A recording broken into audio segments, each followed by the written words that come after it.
चलिए अब हम बात करते हैं कक्षा 12 की अनिवार्य हिंदी के अध्याय 2 के तीसरे दोहे के बारे में। बिलग जन मानहु उद्धव प्यारे। गोपियाँ उद्धव से कह रही हैं कि हे उद्धव, बिलग मतलब बुरा, जन मतलब मत, मानहु मतलब मानना, उद्धव प्यारे आया है उद्धव के लिए कि हे उद्धव प्यारे, आप हमारी बात का बुरा मत मानना। वह मथुरा काजर की कोठरी जे आवें ते कारे। वह जो मथुरा है वह तो काजल की कोठरी के समान है। जो भी वहाँ से आता है वह काला ही होता है। अर्थात काला रंग तो उनका होता ही है, रंग के साथ उनका मन भी काला होता है और व्यवहार भी काला होता है। तुम कारे सुफलक सुत कारे, कारे मधुप हमारे। तुम कारे यहाँ पर आया है उद्धव के लिए, सुफलक सुत आया है अक्रूर के लिए और मधुप आया है भौरे के लिए। गोपियाँ कह रही हैं कि तुम भी काले हो, अक्रूर भी काले हैं और वहाँ के भौरे भी काले हैं। तिनके संग अधिक छवि उपजत कमल नैन मन यारे। तिनके संग मतलब तुम तीनों के संग, जो तीन हैं, तुम हो, अक्रूर हैं और भ्रमर हैं। तिनके संग यानी आपके संग या तुम्हारे संग, अधिक मतलब अत्यधिक, छवि उपजत मतलब शोभायान लगते हैं। कमल नैन आया है कमल के समान नेत्रों वाले मनयारे श्री कृष्ण के लिए। गोपियाँ कह रही हैं जो कमल के समान, कमल के नेत्रों के समान जो श्री कृष्ण हैं, उनकी छवि आपके सामने अधिक शोभायान लगती है। मानहु नील माटते काड़े ले जमुना जाए पखारे। और वो कह रही हैं कि ऐसा लगता है तुम्हें, तुम्हारे लिए तो तुम तो ऐसे लगते हो जैसे नील के मटके, यानी मानहु मतलब मानो, नील मतलब नील, माट मतलब मटके, काड़े मतलब निकाल कर, ले जमुना जाए पखारे मतलब धो दिया हो। और ऐसा लग रहा है कि तुमको तो नील के मटके में से निकाल कर यमुना के पानी में धो दिया हो। तागुन श्याम भई कालिंदी, सूर श्याम गुण न्यारे।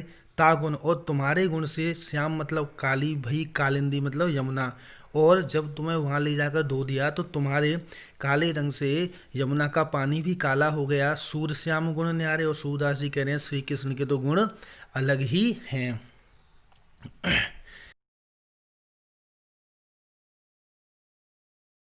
अब आ जाइए अगले दोहे पर। अखियाँ हरे दर्शन की भूखी। अब गोपियाँ कह रही हैं हमारी जो आंखें हैं वो श्री कृष्ण के दर्शन की भूखी हैं। कैसे रहें रूप रस राची, ये बत्तियाँ सुन रूखी। और यह श्री कैसे रहें यानी कैसे रह पाएंगी। रूप रस राची आया है कृष्ण के रूप रस में रची हुई। ये बत्तियाँ सुन रूखी, रूखी बातें हैं योग साधना की जो उद्धव कह रहा है। देख लीजिए पुनः, अखियाँ हरे दर्शन की भूखी, कि गोपियाँ कह रही हैं कि हो उद्धव, हमारी जो आंखें हैं वो तो श्री कृष्ण के दर्शन की भूखी हैं। कैसे रहें रूप रस राची, ये बत्तियाँ सुन रूखी। और यह श्री कृष्ण के रूप रस में रची हुई ये आंखें तुम्हारी योग साधना की रूखी बातें सुनकर कैसे रह पाएंगी।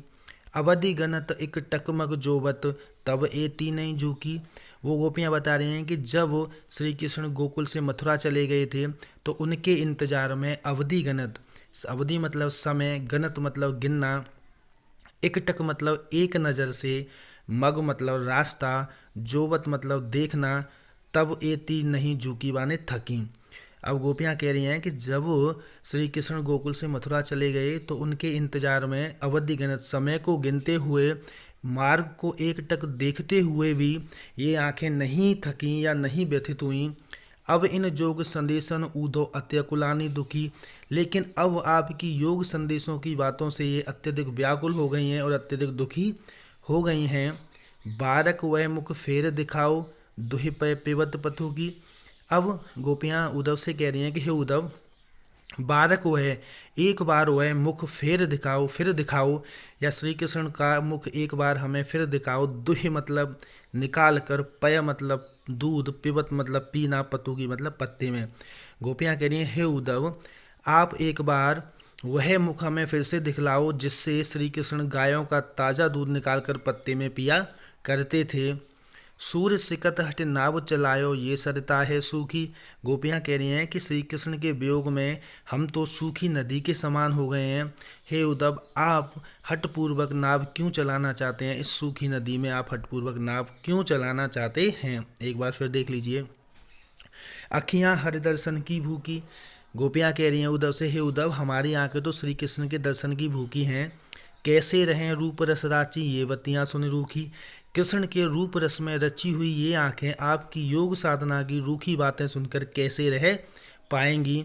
अवधि गणत एक टकमग जोवत तब ए ही नहीं झुकी।